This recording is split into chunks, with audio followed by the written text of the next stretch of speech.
ጤና ይስጥልን የከበረ ሰላምታችን በመላው ዓለም ሆናችሁ ቃል ስፖርት ዩቲዩብ ቻናላችንን ለምትከታተሉ ውድ አድማጮቻችን ሁሉ ይድረስ ብለናል። ከሀገር ቤት እስከ ባህር ማዶ ለዚህም ሰዓት የተመራረጡ ስፖርታዊ ጥንቅሮችን ለእናንተ ውድ አድማጮቻችን የምናደርሳችሁናል። ላይክ፣ ሰብስክራይብ እና ሼር ማድረግ እንዳይረሳ። በዚህኛውም ጥንቅራችን ወደ አራተኛ ቀኑን በያዘው የክረምት የዝውውር መስኮት ላይ የተጠናቀቁ ዝውውሮችን በስፋት እናነሳለን። ድርድሮችም እየተካሄዱ ያሉ ዛሬም የሚጠናቀቁ ዝውውሮች አሉ። ከዛ በተጨማሪም በፊፋ የዓለም ክለቦች ዋንጫ በርከት ያሉ መርሃ ግብሮች በሀገር አሜሪካ ቀጥለው እየተካሄዱ ይገኛሉ። በርከት ያሉ ቀይ ካርዶች እንደዚሁም ደግሞ ጨዋታዎች በሙቀትና በመብረቅ እስከ መቋረጥ አደጋ ደርሶባቸዋል። አስቀድሞ የደጋፊ እጥረት ነበረ በዓለም ክለቦች ዋንጫን እየተመለከትን የነበረው። ሰፋ ያለ ጥንቅሮችንም በእነኚህ ጨዋታዎች ዙሪያና ለየት ያሉ ክስተቶችን ከየስቴዲየሞቹ እንደዚሁ ለእናንተ ውድ አድማጮቻችን ምናጋራችሁ ይሆናል። ታላላቆቹ የአውሮፓ ክለቦች በዝውውር መስኮቱ የነቃ ተሳትፎን እያደረጉ ይገኛሉ። በስፋት እናነሳቸዋለን እነኚህን ትልልቅ ክለቦች። ከዛ በተጨማሪም በተወዳጁ የእንግሊዝ ፕሪሚየር ሊግም እየተደረጉ ያሉ ዝውውሮች አሉ። ቼልሲ ቤት በጣም አስደናቂውን ተጫዋች በተለይም በጥር ያመጡትን ተጫዋች እንመለከታለን። ከዛ ውጪ ግን ከክለቡ በተለይም ከጀርመን ቡንደስሊጋ ክለብ የሚለቀው ተጫዋች በቼልሲ እየተፈለገ ነው። የቡድን ዜና አለን። የቀድሞ ክለቡን የሚገጥመው ቼልሲን ማለት ነው ጋዜጣዊ መግለጫ ሰጥቷል። ትመለከቱታላችሁ ከኛ ጋር ቆይታ ስታደርጉ። ከዛ በተጨማሪ በሊቨርፑል ዝውውር ዙሪያ ዛሬ ሰፋ ያሉ መረጃዎች ወጥተዋል። የፋብሪዚዮ ሮማኖ የቤን ጃኮብስን ከአጥቂ እስከ ተከላካይ የሊቨርፑልን የዝውውር እንቅስቃሴ እናነሳለን። በፕሪሚየር ሊጉ ትልቅ የሚባል የዝውውር እንቅስቃሴ እያደረጉ ከሚገኙ ክለቦች ውስጥ አንደኛው የአምናው ሻምፒዮን ሊቨርፑል እንደሆነ ይታወቃል። ሰፋ ያለ መረጃ በዚህ ጉዳይ ላይ እንደዚሁ ለእናንተ ውድ አድማጮቻችን የምናጋራችሁ ይሆናል። አርሰናል የአጥቂ በዝውውር መስኮቱ ላይ የሚያደርገው የአጥቂ ማስፈረም ሂደትን በተመለከተ የፋብሪዚዮ ሮማኖ ዘገባ አለን። በእርግጥ በክለብ ውስጥ አዳዲስ መረጃዎችን እየሰማን እንገኛለን። ከዝውውር ጋርና ከኮንትራክት ማራዘም ጋር በተያያዘ አርሰናል ቤት የቡድን ዜና ይዘናል። ከዝውውር መረጃችን በተጨማሪ ማንቸስተር ዩናይትድን መቀላቀል የሚፈልገው ተጫዋች በክለቡ የተለጠፈበት ሂሳብ ለዩናይትድ አዳጋች ሆኗል የተባለው። ለመሆኑ ዩናይትድ እዚህ ዝውውር ላይ ምን እያደረገ ነው የሚለውን እናስደምጣችኋለን። የብሪያን ቤሞን ዝውውር በተመለከተ ዴቪድ ኦርኔስት ይዞት የወጣው አንድ አነጋጋሪ መረጃ አለ። አዲሱ ፈራሚ ማቲያስ ኩና ከነባር ተጫዋቾች ብሩኖ ፈርናንዴዝ እንዲሁም ከዝውውር ጋር በተያያዘ ሰፋ ያለ መረጃ እንደዚሁ ለዩናይትድ ደጋፊዎች እናደርሳችኋለን። እስከ ፕሮግራማችን ፍጻሜ ቆዩ። ላይክ፣ ሰብስክራይብ እና ሼር ማድረግ እንዳይረሳ። ሐሳብ አስተያየታችሁን ላጋራችሁን ግን አስቀድመን እጅግ አድርገን እናመሰግናለን። ውድ ቤተሰቦቻችን በድጋሜ ላይክ አድርጋችሁ እንድትጀምሩ በትህትና ጠይቀን ሀገራዊ ጉዳይ ስለያዝን ከሱን ጀምር የዛሬ መረጃዎቻችንንም የኢትዮጵያ ፕሪሚየር ሊግ የመጨረሻ ሳምንት መርሃ ግብሮች ላይ የቀንና የሰዓት ማሻሻያ ተደርጓል። የ2017 የኢትዮጵያ ፕሪሚየር ሊግ የ36ኛ ሳምንት መርሃ ግብር የመጨረሻውን መዝጊያ ጨዋታ በተለየ ሁኔታ ማድረግን፣ የቀጥታ ስርጭት ተደራሽነትን፣ የክለቦች ውጤትና የመጫወቻ ሜዳ ያሉበትን ሁኔታ ታሳቢ በማድረግ ማሻሻያ ተደርጓል። በዚህ መሰረት የ36ኛ ሳምንት መርሃ ግብር ከእሁድ ሰኔ 15 እስከ ሐሙስ ሰኔ 19 2017 ዓ.ም ለ5 ተከታታይ ቀናት በአዳማ ሳይንስና ቴክኖሎጂ ዩኒቨርሲቲ ስቴዲየም እንዲደረግ ከውሳኔ ተደርሷል። በዚህ መሰረት የኢትዮጵያ ፕሪሚየር ሊግ እሁድ ሰኔ 15 ሁለት ጨዋታዎችን እንመለከታለን። ኢትዮጵያ ቡና ከኢትዮጵያ ንግድ ባንክ 9 ሰዓት፣ ቅዱስ ጊዮርጊስ ከመቻል እሁድ 12 ሰዓት የሚደረግ ጨዋታ ነው። ሰኞ ወላይታ ዲቻ ከድሬዳዋ ከተማ፣ ሀዲያ ሆሳዕና ከአርባ ምንጭ ከተማ፣ ማክሰኞ ሐዋሳ ከተማ ከአዳማ ከተማ፣ ፋሲል ከነማ ከሲዳማ ቡና፣ ረቡዕ ባህር ዳር ከተማ ከወልዋሎ ዓዲግራት ዩኒቨርሲቲ፣ መቀለ ሰባ እንደርታ ከኢትዮ ኤሌክትሪክ፣ ሐሙስ ብቸኛውና የመጨረሻው የኢትዮጵያ ፕሪሚየር ሊግ የመዝጊያ ጨዋታ ስሁል ሽረ ከኢትዮጵያ መድን የሚያደርጉ ይሆናል። ይህኛው ጨዋታ 10 ሰዓት ሲል የሚደረግ ብቸኛው ጨዋታ ነው።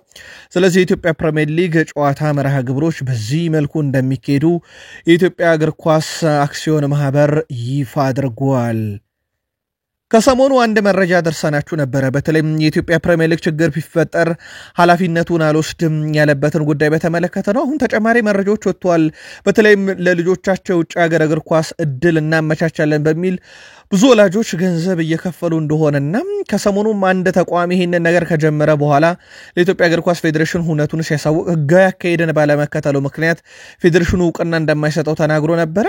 አንድ ልጅ በነፍስ ወከፍ እስከ 10,000 ብር እንዲከፍል ነበር የተደረገው እስካሁን 400 ልጆች እንደተመዘገቡ ነው መረጃዎች እየወጡ የሚገኙ ተቋሙ እስከ 4 ሚሊዮን ብር አጠቃላይ መሰብሰቡ ተነግሯል በዚህ ጉዳይ ላይ ግን ታማኝነቱ በተመለከተ አንድም ተጨባጭ መረጃ ሊገኝ አልቻለም የኢትዮጵያ እግር ኳስ ፌዴሬሽን ይሄ ሾኬዝ የተባለው ተቋም ከስፔን መልማዮችን በማስመጣት ታዳጊዎችን በመበልበል የውጭ ሀገራት ሙከራ ዕድሎችን ለማመቻቸት የምዝገባ ሂደት ላይ እንዳለ ነው መረጃዎች ወጥቶ የነበረው ሂደቱን ህጋዊ ለማድረግ የተደረገውን ጥረት በተመለከተ ግን የኢትዮጵያ እግር ኳስ ፌዴሬሽን ሲጀመር ከኔ እውቅና ውጭ የተደረገ ነገር ስለሆነ ኃላፊነት አልወስድበትም ብሏል ምናልባት በዚህ ጉዳይ ላይ ተመዘገባችሁ ከነበራችሁ ስለ ሁነቱ በሐሳብ መስጫ ሳጥናችን ላይ እንደዚሁ ብታጋሩን ደስ ይለናል ወደ አውሮፓ መረጃችን እንሻገር ውድ ቤተሰቦቻችን ዛሬም 4 የዓለም ክለቦች ዋንጫ ተጠባቂ ጨዋታዎች አሉ ፓልሜራስ ከአልአህሊ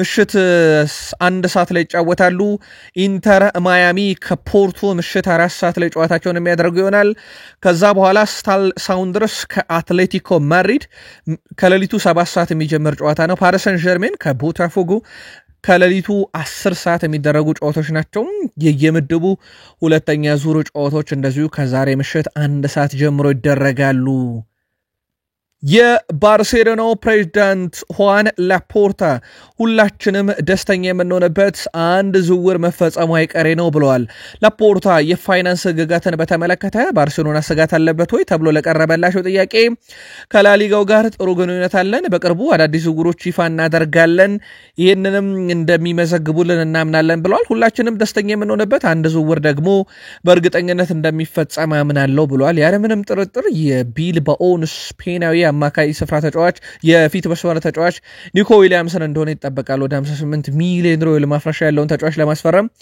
አብዛኛው ነገር እየተጠናቀቀ እንደሆነ ይታወቃል ያው ዮሐን ጋርሻን ዝውውር አስቀድመው ጨርሰዋል ሁዋን ላፖርታ ከላሊጋው ጋር ጥሩ ግንኙነት አለን ቢሉም ከሰሞኑ ግን የላሊጋው ፕሬዝዳንት ዣቬር ቴባስ ተጫዋች ማስፈረምና ማስመዝገብ ይለያያል ስለዚህ ስራዎችን ጠንቅቀው ሳይጨርሱ ወይም ገንዘባቸውን ወጪና ገቢያቸውን ሳያስተካክሉ ወደ ዝውውር ባይገቡ መልካም ነው ማለታቸው የሚዘነጋ አይደለም የዓለም ክለቦች ዋንጫ በርከት ያሉ ጨዋታዎችን እየተመለከተን እንገኛለን ከሪያል ማድሪድ ምድብ ፓቹዋ ከሳልዝቡርግ ጨዋታ ነበራቸው ይህ ጨዋታ እንደ ሌሎች ጨዋታዎች የተቋረጠው በሙቀት ምክንያት አይደለም ይሄኛው ደግሞ ለየት ያለ ክስተት ነው የገጠመው በዓለም ክለቦች ዋንጫ ፓሹዋ ከሳልዝበርግ ያደረጉት ጨዋታ በመብረቅ ምክንያት ነው ለመቋረጥ ተገዶ የነበረው በኋላም ላይ መብረቁ እንግዲህ ሲረጋጋ ሁለቱ ክለቦች ወደ ሜዳ ተመልሰው ተጫውተው ነበር በጨዋታው ሳልዝበርግ ፓሹዋን 2-1 በሆነ ውጤት ድል አድርጓል ግብ በማስቆጠር ሳልዝበርግ ቀዳሚ ነበር ኦስካር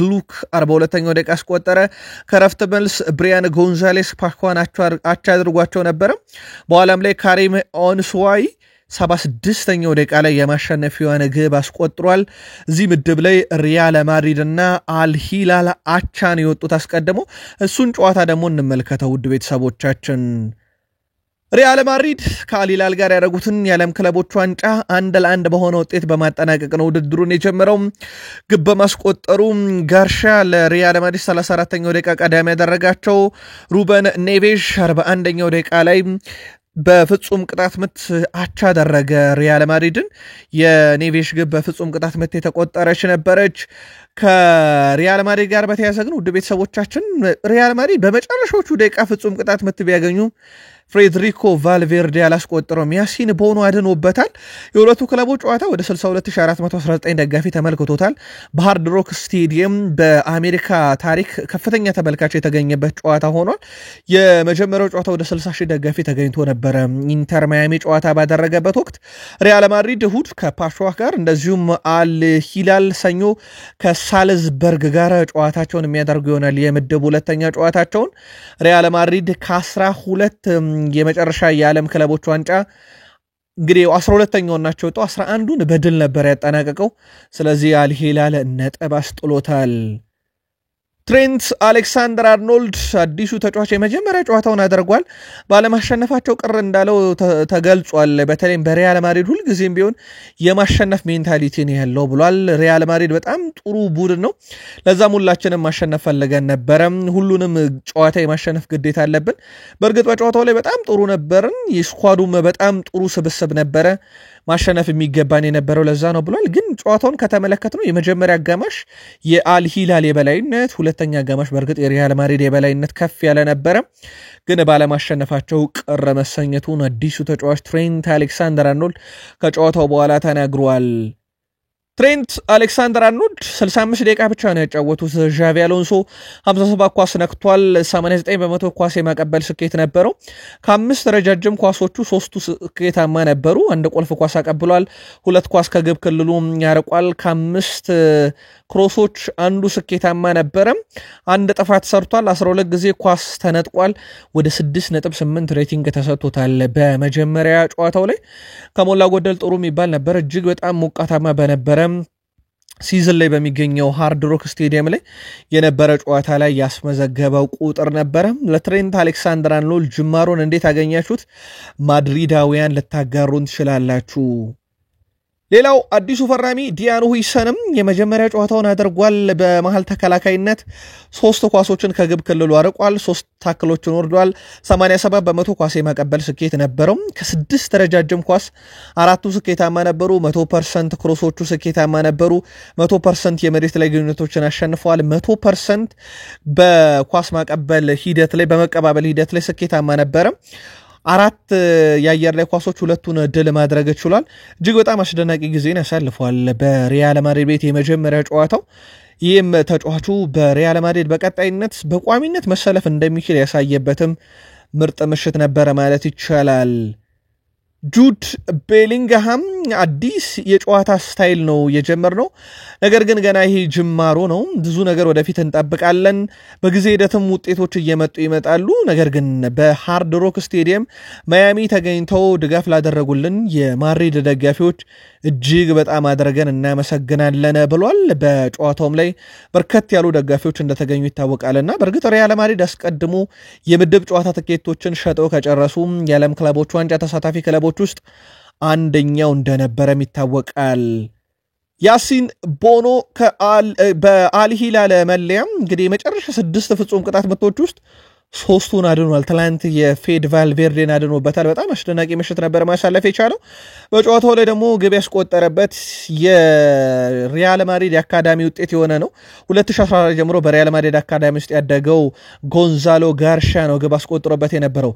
በነገራችን ላይ ጎንዛሎ ጋርሻ በአዲሱ አሰልጣኝ ዣቪ አሎንሶ ስር የመጀመሪያ የሪያል ማድሪድ ግብ አስቆጣሪ ተጫዋች ሆኗል። በጣም አስደናቂ ታዳጊ እንደሚሆን የተመለከትንበት ነበር። የኬሊያን መባፔን ጉዳት ተከትሎ ነበር ወደ ጨዋታ የገባው። በነገራችን ላይ ከዚህ ጋር በተያያዘ ጥያቄ የቀረበላቸው ዣቪ አሎንሶ ኬሊያን መባፔ በቀጣይ ጨዋታም ስለመመለሱ 100% እርግጠኛ አይደለውም ብሏል። ያው በትኩሳት ህመም ልምምድ አለማድረጉን ተከትሎ ከጨዋታ ውጭ አድርገውት ነበር። በበቂ ሁኔታ ዝግጅት አላደረገም። በቀጣይ ጨዋታም ላይ ስለመገኘቱ እርግጠኛ አይደለውም ሲሉ ተደምጠዋል። በአጠቃላይ ሪያል ማድሪድ ትላንትና ከጨዋታ ውጭ የሆኑበት ኬሊያን መባፔ ብቻ አይደለም።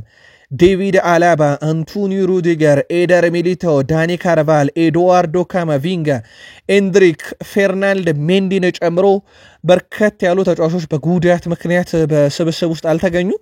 ሪያል ማድሪድ በዚህ ዓመት ከተቸገረባቸው ነገሮች ውስጥ አንደኛው ሙሉ ስኳዱን ይዞ ወደ መግባት ነበረ።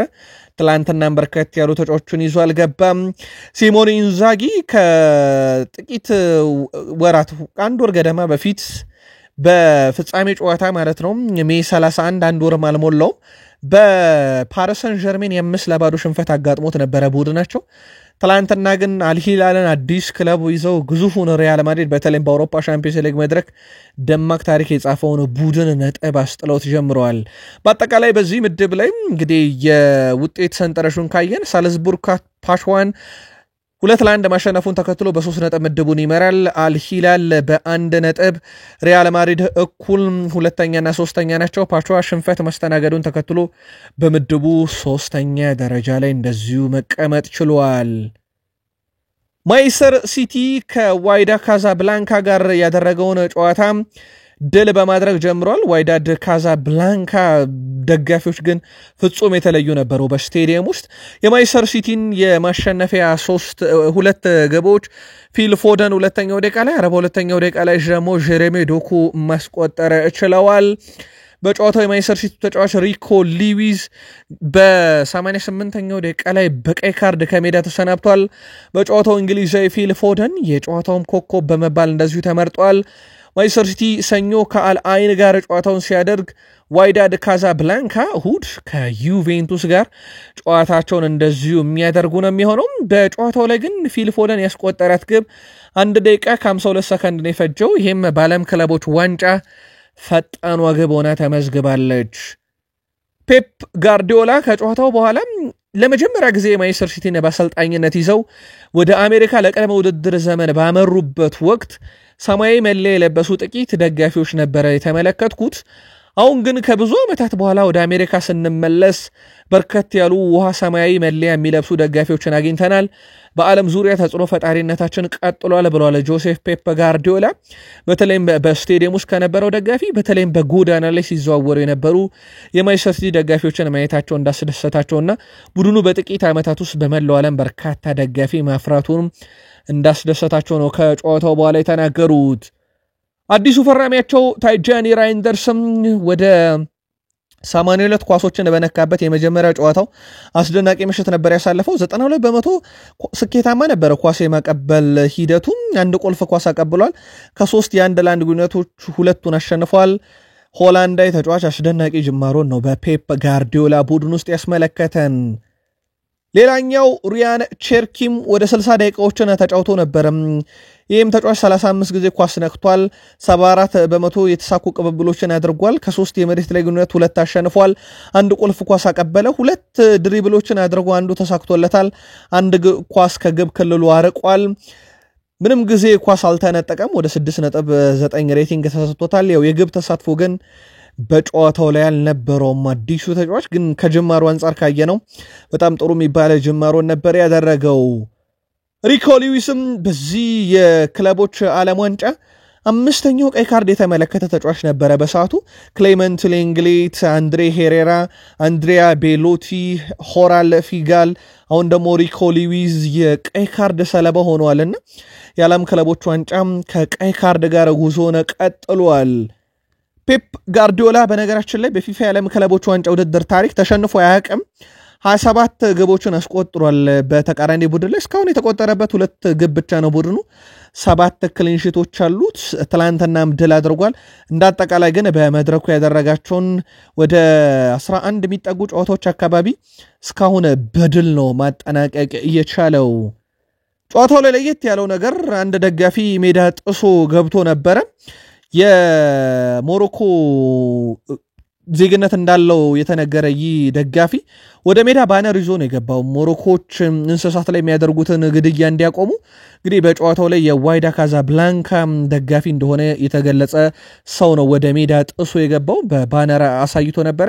ያው በኋላም ላይ በጥበቃዎች ከሜዳ እንደዚሁ እንዲወጣ ተደርጎ ነበረ። ከዚሁ ምድብ ላይ አንድ ተጠባቂ ጨዋታ ነበረ። ዩቬንቱስ ከዩናይትድ አረብ ኤምሬትሱ ቡድን አል አይን ጋር ያደረገው ጨዋታ ነበረ። ዩቬንቱስ ፍጹም የበላይ ነበር። ውድ ቤተሰቦቻችን 11ኛው ደቂቃ ግብ ማስቆጠር የጀመረ ዩቬንቱስ 5 እስኪያስቆጥሩ ድረስ ጨዋታውን ቀጥለውት ነበረ። 5-0 አል አይንን አሸንፈዋል። ራንደል ኮሎሞአኒ 11ኛውና 49ኛው ደቂቃ ከረፍት በፊት በጨማሪ ደቂቃ ፍራንሲስኮ ኮንሴሳኦ ደግሞ 21ኛውና 58ኛው ደቂቃ 2 ግቦችን አስቆጥሯል። 31ኛው ደቂቃ ላይ ኬናን ያልዲዝ ሌላኛዋን ተጨማሪ ግብ አስቆጥሯል። በድምሩ 5-0 በሆነ ውጤት ዩቬንቱስ ድል አደረገ። ፍጹም የበላይነቱንም የጨዋታው ብልጫ ወስዶ ነበረ። 64% የኳስ ቁጥጥርም ነበረው። በጨዋታው ላይ የዩቬንቱስ የበላይነት በጎል ላይ ይታይ ነበረ። ለየት ያለው ክስተት ግን ወደ ቤተሰቦቻችን በዚህ ጨዋታ ላይ የዩቬንቱስ የቡድን አባላት በዋይት ሃውስ ተገኝተው ከፕሬዚዳንት ዶናልድ ትራምፕ ጋር ፎቶ ተነስቷል። ከዛ በተጨማሪም በወቅታዊ ጉዳይ ላይ በተለይም በእስራኤል እና በኢራን ጦርነት ዙሪያ የመከሩ ተጫዋቾች እንደነበሩ ነው መረጃዎች እየወጡ የሚገኙት። በአሜሪካ አስተናጋጅነት እንደመካሄዱም ጭምር እዛ ተገኝተው ነበረ። ለማንኛውም ምድቡን ዩቬንቱስ በ3 ነጥብና በ5 ግብ ይመራል። ማንቸስተር ሲቲ በ3 ነጥብና በ2 ግብ ልዩነት ሁለተኛ፣ ዋይዳ ካዛብላንካ በ2 የግብ ዕዳ ሶስተኛ ነው። አል አይን እንደዚሁ በተመሳይ ምንም ነጥብ የለውም በ5 ግብ ዕዳ 4ኛ ደረጃ ላይ እንደዚሁ ከዚህ ምድብ መቀመጥ ችለዋል።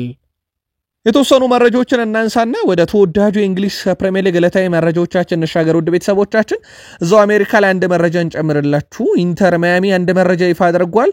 2025 በርካታ መለያ የሸጥኩት የሊዮኔል ሜሲ ነው ብሏል። ብዙም አስገራሚ አይደለም፣ ያው የሚጠበቅ ነው። ሊዮኔል አንድሬስ ሜሲ ባለበት ክለብ ውስጥ ሁለተኛ ሉዊስ ሱዋሬስ፣ ሶስተኛ ሚጌል አልሜሮን፣ አራተኛ ሃርቪ ሎዛኖ እንዲሁም አምስተኛ ኒገብ የተባለ ተጫዋቻቸው መለያ መሸጡን አረጋግጧል። ሊዮኔል አንድሬስ ሜሲ የዘንድሮ የኢንተር ማያሚ ከፍተኛ መለያ የተሸጠ ተጫዋች ሆኗል። በነገራችን ላይ ኢንተር ማያሚ ቤት ያው የቅርብ ጊዜ መስረተ ታሪክ ቢኖረውም በርካታ ግብ አስቆጣሪ ሜሲ ነው፣ በርካታ አሲስት አድራጊ ሜሲ ነው፣ በርካታ የግብ አስተዋጽኦ ያበረከተ ተጫዋች ሊዮኔል አንድሬስ ሜሲ እንደሆነ ይታወቃል። ቃል ስፖርት ዩቲዩብ ቻናላችን ላይ ትገኛላችሁ። ተወዳጁን የእንግሊዝ ፕሪሚየር ሊግ የተመለከቱ ተጨማሪ ስፖርታዊ ጥንቅሮችን ደግሞ እናደርሳችሁ። ውድ ቤተሰቦቻችን በድጋሜ ላይክ፣ ሰብስክራይብ እና ሼር እያደረጋችሁ ከመረጃዎቻችን ጋር ቆይታ እንድታደርጉ ጋበዝን። ፉልሃም 32 ሚሊዮን ዩሮ የዝውውር ሂሳብ ለሮድሪጎ ሙኒዝ ቀርቦላቸው ውድቅ አድርገውታል። ዝውውር ሂሳቡን ያቀረበላቸው ደግሞ ሊድስ ዩናይትድ ነበር። ራሳቸውን በብዙ መንገድ ማጠናከር የሚፈልጉት ሊድስ ዩናይትዶች ሮድሪጎ ሙኒዝን ማምጣት ፈልገው ነበር። ፉልሃም ግን የቀረበለትን የዝውውር ሂሳብ በትላንትናው ዕለት እንደዚሁ ውድቅ አድርገውታል። ቼልሲዎች በጥር ጀምሮ ነው ተጫዋች ማስፈረም ጀምረው የነበረው። የ18 ዓመቱን ጆቫኒ ኳንታን ከስፖርቲንግ ሊዝበን አምጥቶት እንደነበረ ይታወቃል። እጅግ በጣም አስደናቂ የውድድር ዓመትን ከፖርቱጋል ብሔራዊ ቡድን ጋር በአውሮፓ ዋንጫ እያሳለፈ ይገኛል። ወደ ቤተሰቦቻችን ንብረትነቱ የቼልሲ ሆነው ይህ ታዳጊ ከ21 ዓመት በታች የአውሮፓ ዋንጫ ሁለት የመጨረሻ ጨዋታዎች ላይ ከፖላንድ ጋር 2 ግብና አሲስት፣ ትላንትና ደግሞ ከጆርጂያ ጋር 1 ግብና 1 አሲስት ነበረው። በጣም አስደናቂ የሚባል ጊዜን እያሳለፈ ነው። በቀጣይ ውድድር ዓመት በነገራችን ላይ የቼልሲ ዋናው ቡድን አካል ይሆናል። በውሰትም አይሰጥም ተብሎ የሚጠበቅ ተጫዋች ነው። ቼልሲዎች በክረምት የዝውውር መስኮት ላይ ሊያስፈርሟቸው ከሚፈልጓቸው ተጫዋቾች ውስጥ አንደኛው ዣቪ ሲሞንስ ሆኗል። በነገራችን ላይ ተጫዋቹ እስከ 70 ሚሊዮን ዩሮ ላቀረበ ክለብ አርቢ ሌፕዚግ ለመልቀቅ ፈቃደኛ መሆኑና ሰሞኑን እንደውም ከተጫዋቹ ጋር በነበራቸውም ድርድር እንዲለቅ ፈቃድ እንደሰጡት ይታወቃል። የጆሴፍ ፔፕ ጋርዲዮላ ቡድን ማንቸስተር ሲቲ እዚህ ዝውውር ላይ ያለ፣ አሁን ደግሞ የማሬስካው ቡድን ወደዚህ ዝውውር ገብቷል። እንደ ዘ ጋርዲያን ዘገባ ከሆነ ተጫዋቹ ፍላጎቱ የእንግሊዝ ፕሪሚየር ሊግን መቀላቀል ነውና ለፈላጊዎቹ ጥሩ አጋጣሚ ሊሆን ይችላል። 70 ሚሊዮን ፓውንድ አካባቢ ግን የትኛው ክለብ ይከፍላል የሚለው ይጠበቃል። ቼልሲዎች በቦታው ላይ እንደ ጄም ጋይንትስ ያለ ተጫዋች ለማምጣት ጥረት እያደረጉም እንደሆነ ይታወቃል። ምናልባት ወደዚህ ዝውውር የሚገቡት ከቦሩሲያ ዶርትመንድ ጋር በቀጣይ የሚያደርጉት ድርድርም ካልተሳካ ሊሆን የሚችልበት ሰፊ እድል አለ። ዩክሬናዊ የለንደኑ ክለብ ቼልሲ የፊት ወሰር ተጫዋች ማይካሎ ሙድሪክ ያልተፈቀደ አበረታች ንጥረ ነገር ወስዷል በሚል ክስ ቀርቦበታል። ተጫዋቹ በተደረገለት ምርመራ በውስጡ አበረታች ንጥረ ነገር መገኘቱን ተከትሎ ከእግር ኳስ በጊዜያዊነት ታግዶ እንደሚገኝ ይታወቃል። አሁን ላይ የእንግሊዝ እግር ኳስ ማህበር ማይካሎ ሙድሪክ በጸረ አበረታች ንጥረ ነገር ሕግ ጥሰት እንደተከሰሰ አስታውቋል። ተጫዋቹ በቀጣይ እስከ 4 ዓመት ከእግር ኳስ ሊታገድ ይችላል ተብሏል። ይህ ነገር በእግር ኳስ በቅርብ ዓመታት ውስጥ በፖል ላቤሌ ፖግባ ሲያጋጠመው ተመልክተን ነበር። ውድ ቤተሰቦቻችን ታዲያ ከዚህ ጋር በተያያዘም ፖል ላቤሌ ፖግባ 18 ወራት እገዳ በኋላ በይቅርታ እንግዲህ ቅጣቱ ተቀንሶለት አሁን ወደ እግር ኳስ ተመልሷል። ክለብ እያፈላለገም እንደሆነ ይታወቃል። ከሰሞኑ እንደውም ሞናኮ ሊቀላቀል ይችላል እየተባለ ነው። አሁን ደግሞ ተረኛው ዩክሬናዊ ማይካሎ ሙድሪክ ነው። ከዩክሬኑ ክለብ ሲመጣ ጀምሮ ውዝግብ ያላጣው ማይካሎ ሙድሪክ አርሰናል ይፈርማል ሲባል በሰዓታት ውስጥ ነበር ዝውውሩ ተቀይሮ የምዕራብ ለንደኑን ክለብ ቼልሲን የተቀላቀለው። አልቀነውም። የእንግሊዝ እግር ኳስ ሕይወቱ ፍጻሜ በቅጣትም ጭምር ሊሆን እንደሚችል ነው እየተዘገበ የሚገኘው። ቼልሲ አርብ ምሽት የዓለም ክለቦች ዋንጫም የምድብ ሁለተኛ ጨዋታውን ከፍላሚንጎ ጋር ያደርጋል። አርብ ምሽት 3 ሰዓት ላይ የሚደረግ ጨዋታ ነው። ጆርጊኒዮ የቀድሞ ክለቡን ቼልሲን ሲገጥም በተቃራኒው ለመጀመሪያ ጊዜ አይሆንም። በአርሰናል መለያ በተቃራኒው ገጥሟቸዋል። ጆርጊኒዮ ፍላሚንጎ ከቼልሲ ጋር የመፎካከር አቅም አለው። በቼልሲ ብቻ ሳይሆን ለእያንዳንዱ ጨዋታ ዝግጁ የሆነ ቡድን ነው። እናም እያንዳንዷን ልዩነት እንመለከታታለን። ለዚህም ራሳችንን እያዘጋጀን ነው ብሏል። የቀድሞ ክለቤንና የቀድሞ የቡድን አጋሮችን በተቃራኒው ማግኘቴ በጣም አስደስቶኛል። ነገር ግን በዋነኝነት ስለ ቼልሲ ማቀውን ነገር ለአሁኑ ክለቤ ፍላሚንጎ ነው የምነግረው። አርብ እንዴት እንደምናሸንፋቸው ለአሁኑ ክለቤ ነግራለሁ ብሏል። ቼልሲ እሱ ከወጣ በኋላ ግን ብዙ ነገሩ የተቀየረ በርካታ አሰልጣኝ በርካታ ተጫዋች የቀየረ ነው። እናም በቼልሲና በፍላሚንጎ መካከል 40 ጨዋታው ይደረጋል። ለማንኛውም ፍላሚንጎ ምድቡን በ3 ነጥብ በ2 ግብ ቼልሲን በተመሳይ በ3 ነጥብ በ2 ግብ አንደኛና ሁለተኛ ሆነው የሚያደርጉት ፍልሚያ ነው።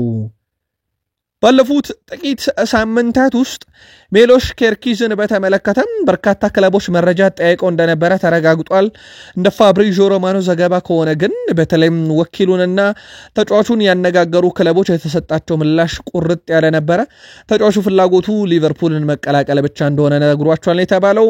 በነገራችን ላይ ይህ ዝውውር በዚህ ሳምንት የመፈጸም ዕድሉ ዝቅተኛ መሆኑንና በዋነኝነት ሊቨርፑል ትኩረት ያደረጉት አሁን በአዲሱ ተጫዋቻችን ፍሎሪያን ቪርትዝ ዝውውር ላይ መሆኑን ነግረናችሁ ነበር። ይህ ዝውውር ግን የሚቀር አይደለም። በቀጣይነት በክለቦቹ መካከል የሚደረገው ድርድር ዝውውሩን ይቋጫል ተብሎ ነው የሚጠበቀው። በተቻለ መጠን ግን በቀጣይ ሳምንት የመሆን ዕድሉ ሰፊ ነው። ሜሎሽ ኬርኪዝ ግን ከበርካታ ክለቦች የቀረበለትን ጥያቄ ውድቅ አድርጎ አሁንም ሊቨርፑልን እየጠበቀ መሆኑን ነው ፋብሪዚዮ ሮማኖ ያስነበበው። ሊቨርፑል በክንፍ አጥቂነት ላይ አንቶኒ ጎርደን ላይ ፍላጎት እንዳለው ተዘግቧል። የኒውካስል ዩናይትዱን ተጫዋች ለማምጣት ሌላኛው የፕሪሚየር ሊግ ክለብ አርሰናልን ፍላጎት እንዳለው ነግረናቸዋል። በእርግጥ የሊቨርፑል ጉዳይ ሉዊስ ዲያዝ ላይ ተመረኮዘ ነው ተብሏል። አሁን ከደቂቃዎች በፊት ያው ኑኔዝ 100% ክለቡን እንደሚለቅ ሊቨርፑል በድጋሚ ይፋ አድርጓል። ስለዚህ ሊቨርፑል ተጫዋች እንደሚያመጣ በቦታው አካባቢ ወይም ፊት መስመሩ ላይ ምንም ጥርጥር የለውም። አንቶኒ ጎርደን ከኒውካስል ዩናይትድ የተያዘው ሌላኛው አማራጭ ነው። ሌላኛው ከኒውካስል ዩናይትድ አሁንም ፍላጎት ያላቸው ኢሳክን ማምጣት ነው። ግን ሊቨርፑል ሁለት ትልልቅ ዝውውሮችን በአንድ ክረምት ማድረግ ይችላሉ የሚለው ነገር ነው በጥያቄ የሚነሳው። ለፍሎሪያን ቪርትዝ የከፈሉት ውድ ገንዘብ አለ። አሁን ደግሞ ሌላ ከ150 ሚሊዮን ዩሮ በላይ የሚጠይቃቸው የኢሳክ ዝውውር አለ። ለማንኛውም ሊቨርፑል ተሳክቶለት የሚፈጸምም ከሆነ ይህ ዝውውር ሌላ በጣም ሪከርድ የሆነ ዝውውር ይሆናል በእንግሊዝ ፕሪሚየር ሊግ። ለማንኛውም ቤን ጃኮብስ ሁለቱ የኒውካስል ዩናይትድ ተጫዋቾች በሊቨርፑል ዝርዝር ውስጥ እንዳሉ ጠቆመዋል። የቀድሞ ጀርመናዊ ተጫዋችና አሰልጣኝ ሩድ ቮለር በፍሎሪያን ቪርትዝ ዝውውር ጉዳይ ላይ ተጠይቀው ነበረ። እኔ ከሊቨርፑል ጋር በተያያዘ ከየትኛውም ክለብ በፊት ለሊቨርፑል ቅድሚያ እንደሚሰጥ ከቅርብ ሰዎቹ አረጋግጬ ነበር ብለዋል እሳቸው። እናም ተጫዋቹ ሊቨርፑል ከመጠየቁም በፊት የሊቨርፑልን እግር ኳስ በጣም ይወደው ነበርና ሊቨርፑል እንደሚሄድ እሱና አባቱ በአንድ ወቅት ፍንጭም ሰጥተው ነበረ ብለዋል። እሳቸው አያይዞም የቀድሞ ጀርመናዊ ተጫዋችና አሰልጣኝ ሩድ ቮለር በሊቨርፑል ቤት እንደሚሳካለት እርግጠኛ ነኝ። የሊቨርፑል ያጮት ዘይቤ ለፍሎሪያን ቪርትዝ በጣም የቀረበ ነው። በተለይም ደግሞ አዲሱ አሰልጣኝ አርኔ ስሎት ፍልስፍናቸው ለተጫዋቹ በጣም ወሳኝነት ነው ብለዋል። በቀጣይነት ግን ማን ተጠባባቂ ይሆናል የሚለው ነው በቦታው ላይ የሚጠበቀው። ምናልባት በብዙ መንገድ ተጫዋቹን ማጠቀም ይችላሉ። ከአማካኝ ስፍራ የክንፍ አጥቂ 9 ቁጥር 10 ቁጥር ቦታ ሆኖ መጫወት ይችላል። ያው አንድ ተጫዋች መቀነሱ አይቀርም በቡድን ውስጥ፣ ግን ማን ይሆናል የሚለው ይጠበቃል። ለማንኛውም የሊቨርፑል ደጋፊዎች በየትኛው የሜዳ ክፍል ግን ተሰልፎ ማየት ትፈልጋላችሁ? አጋሩን። ሊቨርፑል ቤት አንድ አነጋጋሪ መረጃ እንጨምርላችሁ። አሌክሲስ ማካሊስተር የሊቨርፑል አማካይ አሌክሲስ ማካሊስተር በፍርድ ቤት 4.5 ሚሊዮን ዩሮ የካሳ ክፍያ ተጠይቋል። ጥያቄ የቀረበበት ደግሞ ከቀድሞ ባለቤቱ መሆኑ ተረጋግጧል። ከባለቤቱ ጋር በተያያዘ ያው አብረው እንዳልሆኑ ይታወቃል። እናም ከእንግሊዝ ተባራለች። በነገራችን ላይ ያው ከሱ ጋር ህጋዊ ፍቺ መፈጸማቸውን ተከትሎ እሷ ግን ከሱ ጋር ላሳለፍኩበት ዓመታት 4.5 ሚሊዮን ዩሮ ካሳ ያስፈልገኛል ብላለች። ከሰሞኑ የሊቨርፑል አማካኝ ፍርድ ቤት ልክ እንደ ሌሎች ተጫዋቾች ሁሉ በዚህ ጉዳይ መመላለሱ እንደማይቀር ነው ዴይሊ ሜል ያስነበበው። ቤንጃሚን ሼሽኮ አርሰናል። ይህ የዚህ ክረምት አጀንዳ ብቻ አልነበረም ውድ ቤተሰቦቻችን። አርሰናል ከዚህ ተጫዋች ጋር ስሙን ስንሰማ ወደ 2 ዓመት ሊጠጋን ነው። የቤንጃሚን ሼሽኮ ወኪል አልቪስ ባሳኖቪች ስለ አርሰናል አርቢ ሌይፕዚግ እና ስለ ሌሎች ጉዳዮች ተጠይቆ ነበረ። ግልጽ የሆነ እቅድ አለን ብለዋል። ለሌይፕዚግ በጭራሽ አናስጨንቃቸውም፣ ነገሮችን በትክክለኛው መንገድ እናደርጋለን፣ የሚሆን ከሆነ ይዘዋወራል፣ ማይሆን ከሆነ ደግሞ አናደርገውም ብሏል። ሼሽኮ የሚሄደው ወደ ልዩ ክለብና ፕሮጀክት ብቻ ነው ሲል ተደምጧል። ስም አልጠቀሰም። በርግጥ ከዚህ ጋር በተያያዘ አርሰናል በስፋት የተያዘው ተጫዋች ነው። ትላንትና በርከት ያሉ የዜና ምንጮች የግል ጉዳይ ላይ ስምምነት ደርሰዋል ቢባልም እስከዚህ ሰዓት ድረስ ግን ከታማኝ ምንጮች መረጋገጥ አልቻለም። ውድ ቤተሰቦቻችን በሩመር ደረጃ ግን ሲወጡ የነበሩ ነገሮች ነበሩ። ቤንጃሚን ሼሽኮ ለትልቅ ክለብ ለአርሰናል መጫወት ይፈልጋል የሚል። ለማንኛውም ወኪሉ ሌፕዚግን በጭራሽ አናስጨንቃቸውም ብሏል። ዝውውሩ ከተሳካ ይፈጸማል፣ ካልተሳካ ሌፕዚግን አክብረን እንቆያለን የሚል መረጃን አውጥቷል። አርሰናል ከ80 እስከ 100 ሚሊዮን ዩሮ ከፍሎ ይህን ተጫዋች የግሉ የማድረግ ግን ፍላጎት እንደሌለው ትላንትና ዴቪድ ኦርኔስቴ ያወጣውን መረጃ እንደዚሁ አጋርተናችሁ እንደነበረ ይታወቃል። የሰሜን ለንደኑ ክለብ አርሰናል የሉዊስ ስኬሊን ኮንትራት ለረጅም ጊዜ ለማራዘም ከስምምነት ደርሰዋል። የ18 ዓመት ተጫዋች ሉዊስ ስኬሊ በአዲሱ ኮንትራት ከፍተኛ የደሞዝ ጭማሪም ይደረግለታል። ይህንም ተከትሎ እንግሊዛዊ ተጫዋች ሉዊስ ስኬሊ በዓለም ከፍተኛ ተከፋይ ወጣት እግር ኳስ ተጫዋች ይሆናል። ወጣት ተጫዋች ስኬሊ ከአሰልጣኝ ማይክል አርቴታ ጋር ያለው ግንኙነት ለስምምነቱ ወሳኝ ሚና ነበረው ተብሏል እንጂ እንደ ሪያል ማድሪድ ፍላጎት ለበርካታ አርሰናል ደጋፊዎች ስጋት ነበረ። በተለይ ሪያል ማድሪድ ቀጣይ ዓመት በነፃ የማስፈረም ፍላጎት ከነበራቸው ተጫዋቾች ውስጥ አንደኛው እሱ ነበረ።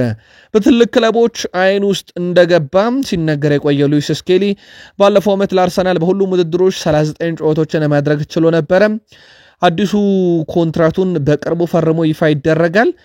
ረብጣ ብሮችን ግን እንደሚያገኝ 100% ተረጋግጧል። ማይል ሉዊስ ስኬሊ ኮንትራት ቀጥሎ ሌላኛው ወጣቱ ተጫዋች ኢታን ንዋኔሪም እንደዚሁ በቀጣይነት ውሉን እንደሚያራዝም ፋብሪዚዮ ሮማኖ አረጋግጧል። አርሰናል ቤት አንድሪያ ቤርታ ተጫዋች ከማምጣት ጎን ለጎን የነባር ተጫዋቾችንም ኮንትራት የማራዘም ሂደትን አጠናክረው ቀጥለዋል። በተለይም በበርካታ የአውሮፓ ክለቦች አይን ውስጥ የወደቁትን ወጣቶችና ከዋክብቶቻቸውን ነው። አሁን የማይል ሉዊስ ስኬሊን ስለጨረሱ ኢታን ንዋኔሪ ይቀጥላል። ቀጥሎ ነሳካ እንደዚሁም ሳሊባ ያው ማጋሌሽ እንኳን በቅርቡ ኮንትራቱን እንዳራዘመ ይታወቃል። የሌሎቹን ተጫዋቾች ኮንትራት የማራዘም ሂደት ይቀጥላል። በዛው ልክ ደግሞ የአርሰናል ደጋፊዎች በጉጉት የሚጠብቁት የክረምት የዝውውር መስኮት ላይ ያው ገና ከተከፈተ 4ኛ ቀኑ ቢሆንም ያው ትልልቅ ስራዎችን ይሰራሉ ተብሎ ይጠበቃል። አዳዲስ መረጃዎች በዝውውር መስኮቱ ላይ እንደዚሁ በየዕለቱ ለአርሰናል ደጋፊዎች የምናጋራቸው ይሆናል። ግራኒት ዣካ ካርሎስ ኩዌስታ አንድ ቀን ትልቅ አሰልጣኝ እንደሚሆን እምነት ነበረኝ ብሏል። ይህን የምለው እሱ የሚፈልገውን ስለማውቅ ነው። ግልጽ ሀሳቦች ስላሉት እና ማሳካት የሚፈልጋቸው ሀሳቦችም ስላሉት ነው ብሏል። ካርሎስ ኩዌስታ በይፋ አዲሱ የፓርማ አሰልጣኝ ሆኖ ለመፈረም ጣሊያን ከትሟል።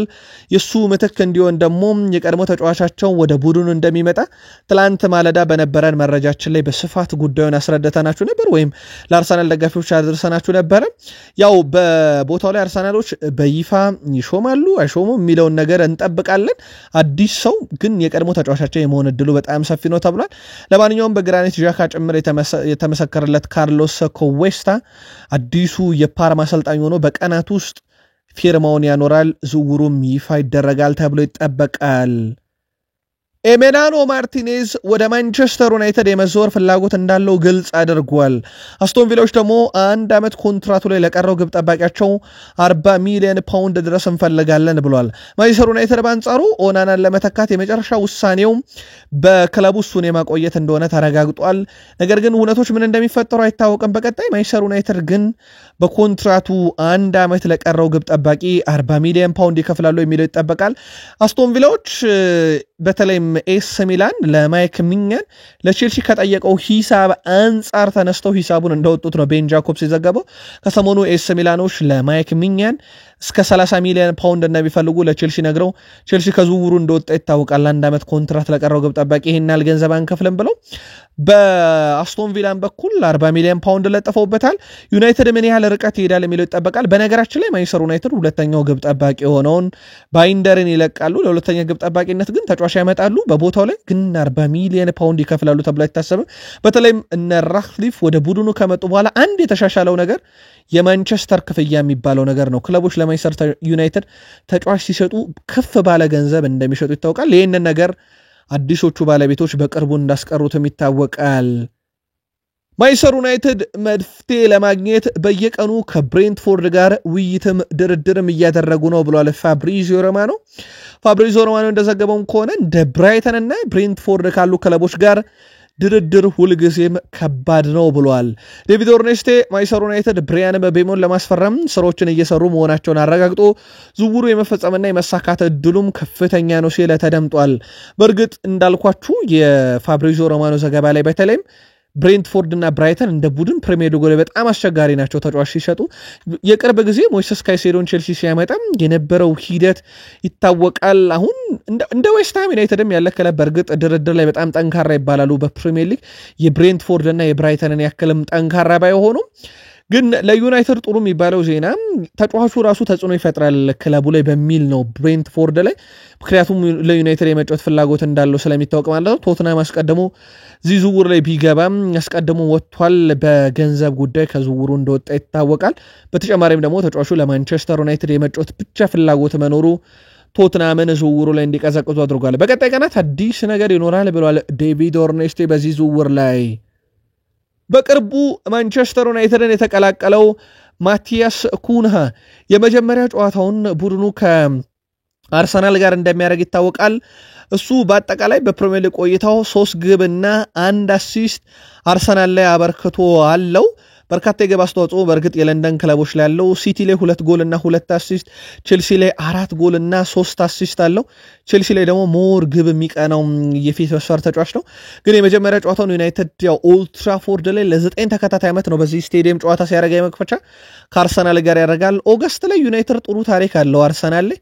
ምናልባት ዩናይትድ በጣም ደካማ ዓመት ካሳለፈ በኋላ ጠንካራ ዓመት ለመጀመር ጠንካራ ሳምንት ማሳለፍ ይጠበቅበታል። አርሰናልም ጨምሮ እንግዲህ ሲቲን ቼልሲን በተከታታይ ይገጥማል። በእርግጥ የመጀመሪያ 5 ጨዋታ ጠንካራ በማለትም የተፈረጀው የዩናይትድ ጨዋታ እንደሆነ ይታወቃል። ለማንኛውም ማቲያስ ኩንሃ አዲሱ 10 ቁጥር ተጫዋች አርሰናል ላይ 3 ጎልና 1 አሲስት አለው። የመጀመሪያ ጨዋታ በኦልድ ትራፎርድ ሲያደርግ ምን አይነት እንቅስቃሴ ያደርጋል የሚለው ዩናይትድያን በጉጉት የሚጠብቁት ነው። ብሩኖ ፈርናንዴዝ ባለፉት 3 የውድድር ዓመታት ከየትኛውም ተጫዋች በላይ በርካታ የግብ ዕድሎችን የፈጠረ ተጫዋች ነው። 91፣ 114 እና 119 በነገራችን ላይ ኦፕታ ዳታዎችን ከሰበሰበበት ጊዜ አንስቶ በ3 ተከታታይ የውድድር ዓመታት ይሄን ያህል የግብ ዕድልን የፈጠረ አንድም ተጫዋች የለም። ትልቁ ችግር ግን ብሩኖ ፈርናንዴዝ የሚፈጥራቸው የግብ ዕድሎች ግብ አይሆኑም። ከዚህ ጋር በተያያዘ ዩናይትድ ወደ አጥቂ ገበያ እንዲወጣ እንዳስገደደው ይታወቃል። ሆይሉንድን አመጡ፣ ዜርኪዝን አመጡ። ይህ ችግር አሁንም ሊፈታ አልቻለም። ሌሎች የ9 ቁጥር አጥቂዎችንም ለማምጣት ወደ ገበያው ለመውጣት እቅድ እንዳላቸው እየተዘገበ ይገኛል። በእርግጥ ከሰሞኑ ከሁጎ ኤኬቲኬ አንዴ ከጌከርስ ጋር ያሰማቸው እየተያዘ ነው። ለማንኛውም ብሩኖ ፈርናንዴዝ በዩናይትድ ይቆያል? ዩናይትዶች ሆይሉንድን አሻሽለው ወይንስ አዲስ አጥቂ አምጥተው የብሩኖ ፈርናንዴዝ እነኚህን የግብ ዕድሎች ወደ ግብነት ይቀይሩታል የሚለው ደግሞ ቀጣይ ይጠበቃል። ከሆይሉንድ ጋር በተያያዘ ግን ውድ ቤተሰቦቻችን ኢንተር ሚላን አሁንም ድረስ ሆይሉንድ ላይ ፍላጎት አላቸው። ውድ ቤተሰቦቻችን ከቅርብ ሰዎቹ ጋር ውይይትም ድርድርም እያደረጉ ይገኛሉ። የመጀመሪያ ምርጫቸው ተጫዋቹን በውሰት መውሰድ ነው። ማስፈረም ሲሆን ደግሞ ዩናይትድ ጋር ተደራድረው በዝቅተኛ ሂሳብ መውሰድ ሁለቱ እቅድ ነው። ዩናይትድ ተጫዋቹን በውሰት ከመስጠት ይልቅ በቋሚነት ዝውውር መሸጥ ይፈልጋሉ። በተለይም ዩናይትድ ቤት ቀጣይ የውድድር ዓመት አዲስ አጥቂ የማየትን ፍላጎት ስላለ ሆይሉንድን ከሸጡት በቋሚነት ነው የሚፈልጉት። ገንዘቡን በቀጥታ ሌላ አጥቂ ላይ ማፍሰስ ስለሚፈልጉ ማለት ነው። ኢንተር ሚላን ግን 2 አማራጭ ይዞ መጥቷል። ውሰት አሊያም ደግሞ ከ40 ሚሊዮን ፓውንድ በታች በሆነ የዝውውር ሂሳብ ከዩናይትድ ተጫዋቹን ማስኮብለል ይፈልጋሉ። በቀጣይ በሁለቱ ክለቦች መካከል ይፋዊ ድርድር ሲደረግ ደግሞ ሁኔታዎችን የምናጠራቸው ይሆናል። ዩናይትድም ሆይሉንድን የሚሸጥ ከሆነ ያለምንም ጥርጥር 9 ቁጥር አጥቂ በዚህ ክረምት ወደ ቡድኑ ያመጣል ተብሎ እንደዚሁ ይጠበቃል። በዓለም ክለቦች ዋንጫ ዛሬ የምድቡ ሁለተኛ ጨዋታዎችን እናያለን። ፓልሜራስ ከአል አህሊ ምሽት 1 ሰዓት ላይ፣ ኢንተር ማያሚ ከፖርቶ ምሽት 4 ሰዓት ላይ፣ ከዛ የሌሊት ፈረቃ ጨዋታዎች ስታል ሳውንደርስ ከአትሌቲኮ ማድሪድ ከሌሊቱ 7 ሰዓት፣ ፓሪስ ሰን ዠርሜን ከቦታፎጎ ከሌሊቱ 10 ሰዓት ጀምሮ የምድቡ ሁለተኛ ጨዋታዎች እንደዚሁ የሚካሄዱ ነው የሚሆነው። የዓለም ክለቦች ዋንጫ እንደዚሁም የክረምት የዝውውር መስኮት ጎን ለጎን ቀጥለዋል። እኛም ከስር መረጃዎቹን ለእናንተ ውድ አድማጮቻችን እያጋራናችሁ እንገኛለን። ላይክ፣ ሰብስክራይብ እና ሼር ማድረግ እንዳይረሳ። በሀሳብ መስጫ ሳጥናችን ላይ ለምታጋሩን ሀሳብ አስተያየት ግን አስቀድመን እናመሰግናለን። ክለቦቻችሁ የመጀመሪያ 4 ዋናው የክረምት የዝውውር መስኮት እንቅስቃሴ እንዴት አገኛችሁት የሚለውን ግን አጋሩን። ከጥቂት ደቂቃዎች በኋላ ተመልሰን እንምጣ። የአሁኑን አበቃን። ሰናይ ቀን